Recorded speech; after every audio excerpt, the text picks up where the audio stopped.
According to Jewish law, is hair covering or wearing your hair in a modest way, is that pertaining only to married women, or does that pertain to single women as well?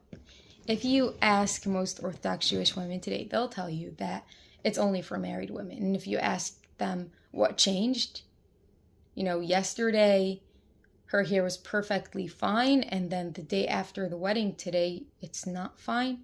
What changed, right?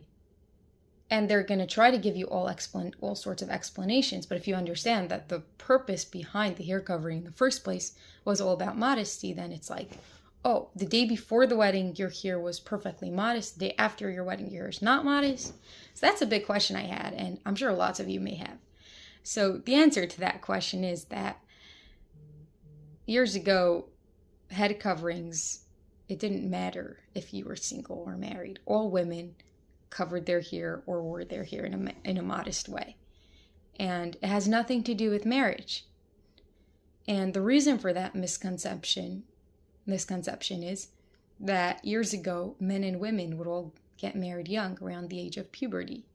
And around the age of puberty, when a woman's body's maturing, she's starting to cover more parts of herself and wearing things in a modest way. Suddenly, she doesn't want to wear such tight pants. She doesn't want to wear such tight shirts because her body's changing. She doesn't want to expose parts of her body.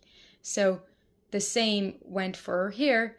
In those communities, in those days, hair wasn't exposed and wasn't uncovered the way it is today. And when a woman hit puberty, she covered her hair. And also when a woman hit puberty, she also generally got married around that time.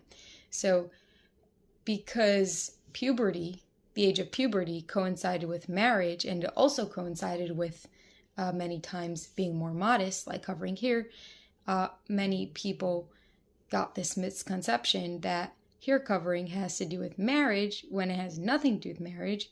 It just has to do with modesty